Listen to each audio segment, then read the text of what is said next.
Hi, this is Jean Henningsen with Monarch Leadership Group, and this is Leading Through Crisis, Making a Difference.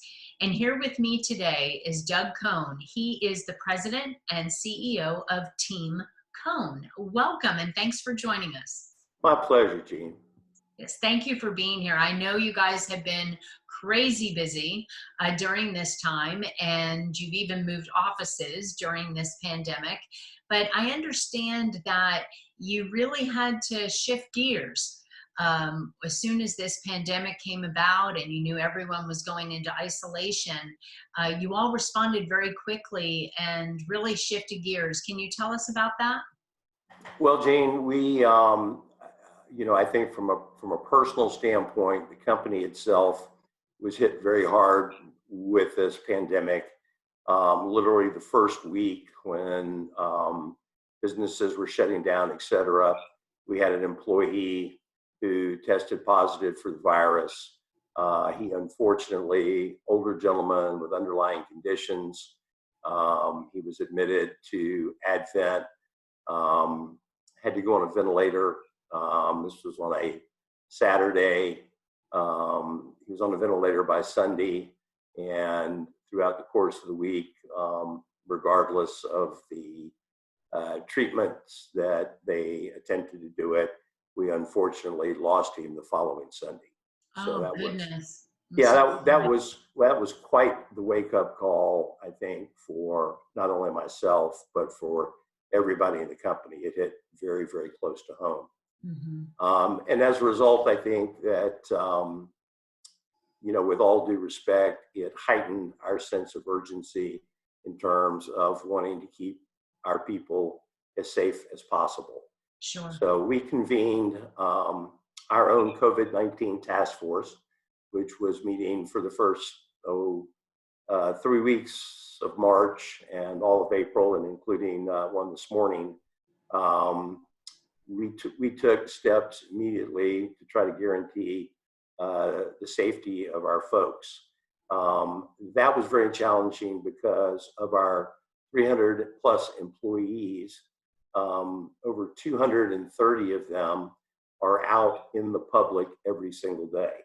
Right. The good news was we were blessed to be considered an essential business, and while business has been good, and because of the makeup of our portfolio, which is both beer, soft drinks, and water, we're in all the grocery stores and all the convenience stores every day, interacting with the public. So we immediately adopted all of the CDC guidelines. We gave every employee the option of, if they felt comfortable wearing masks, wear a mask. If you feel comfortable wearing gloves and masks, feel free to do that.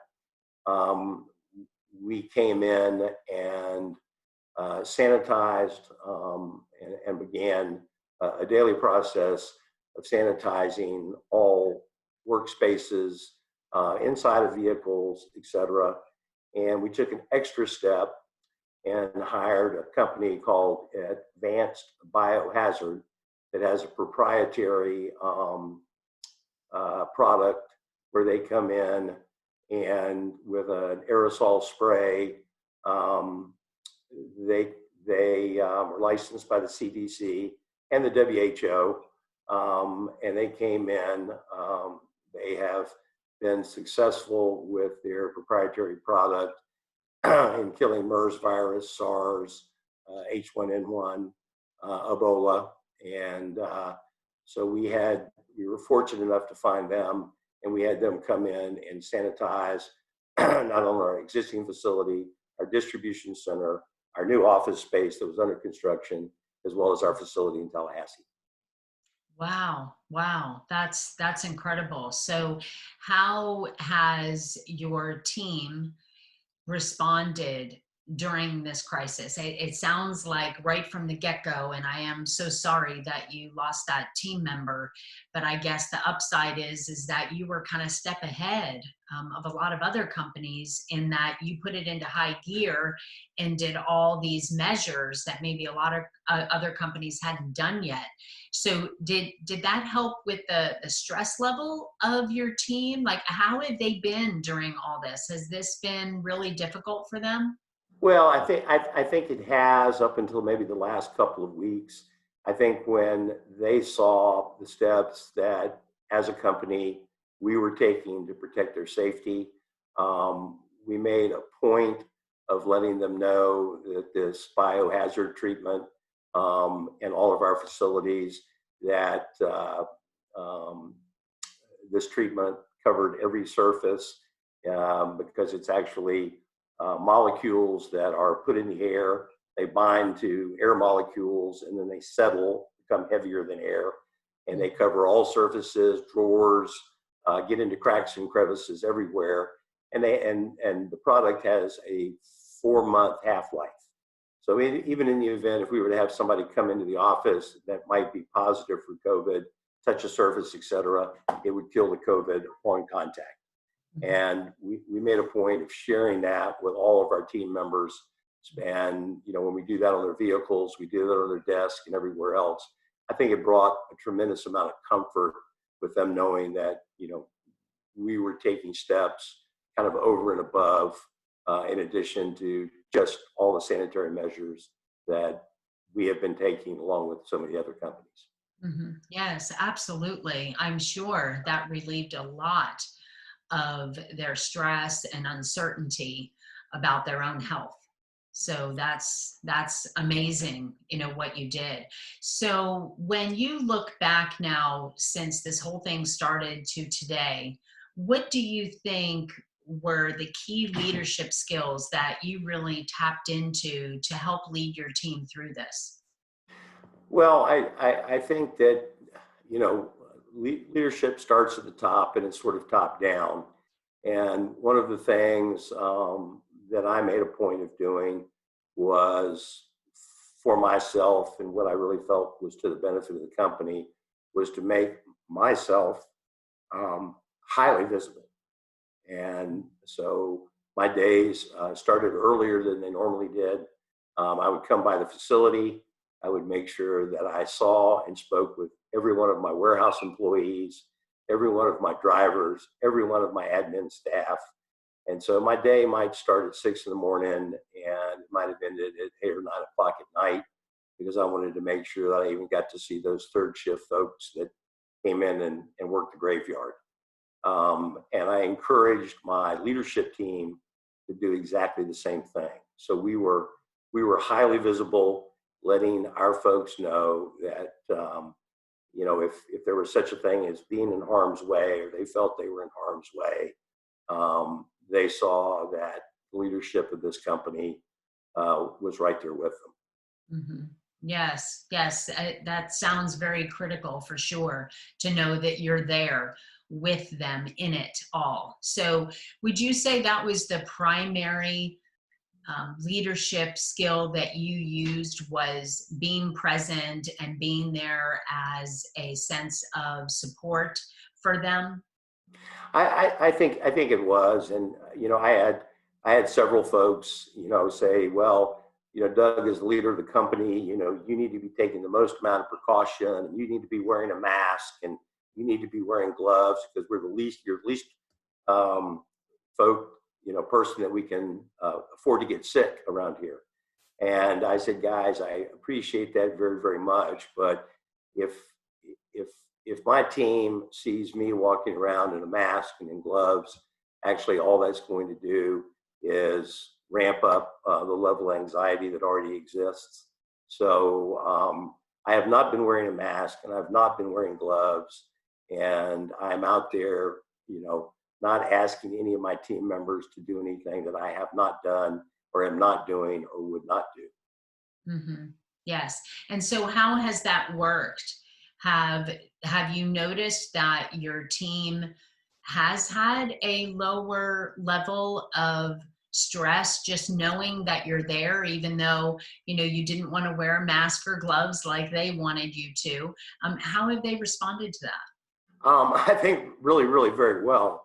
The When we lost that employee, say 4 weeks ago, 4.5 weeks ago, that was on a Sunday, and via social media, his passing became big news around all of Marion County.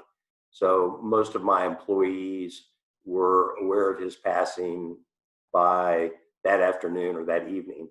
And I walked into my office on Monday morning, um, a little bit startled, only because literally everybody in my office had a mask on. And I could not blame them for that. We have provided masks for anyone who has wanted one. Everyone has sanitizer, all the things that we can provide to keep them safe.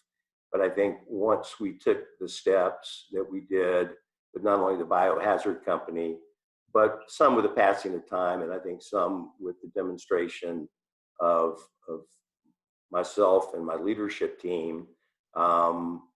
Again, this morning at 8:15, I walked the entire office, and not a person in this office is now wearing a mask. And I think that speaks volumes in many ways. Yeah, well, they certainly seem comfortable.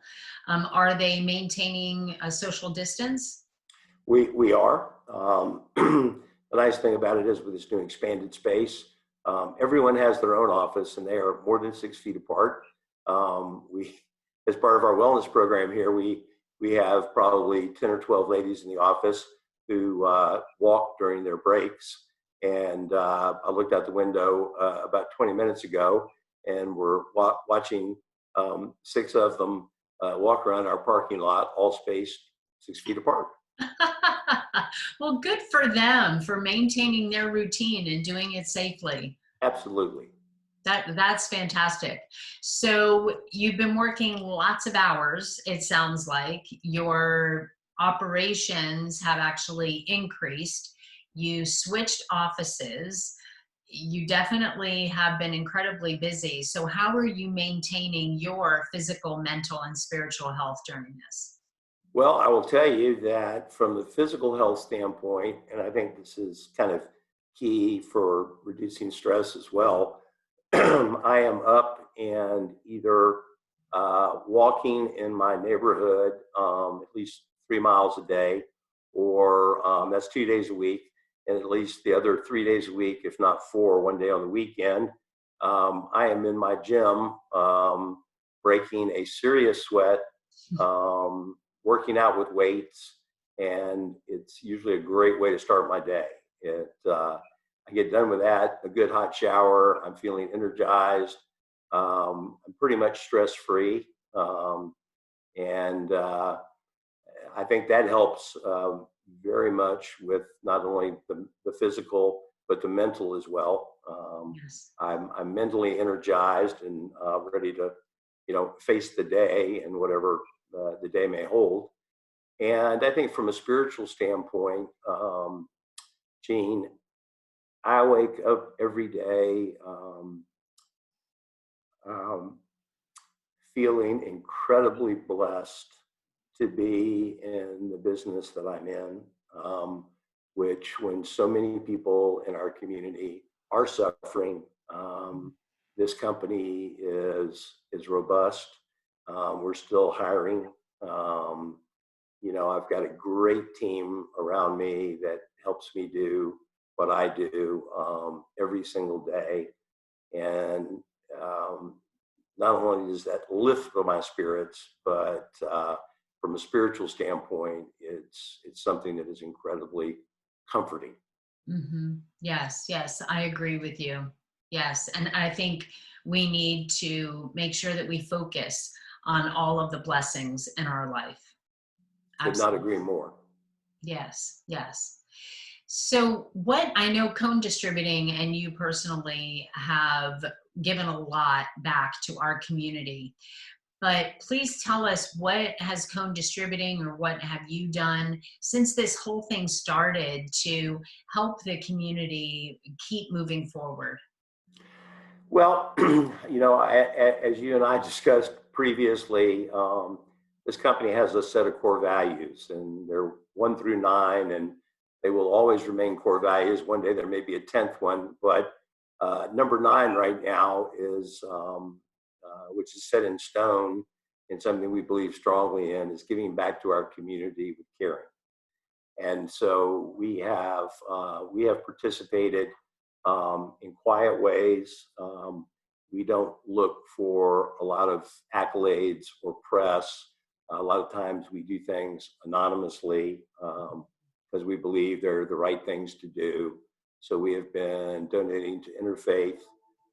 We have helped other relief agencies in helping feed people who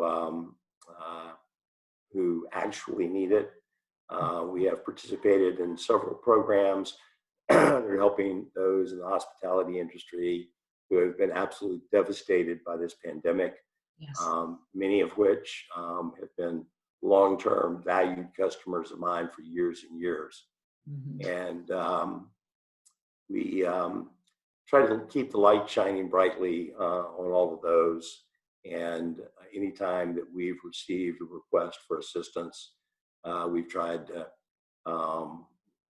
be there, whether that is donations of dollars or food or product, water, and some of the essentials that some people actually are having to go without or can't afford to access themselves. Yes, that's wonderful. Thank you so much for all of that. And what do you think anyone could do in our community to help us return back to normal?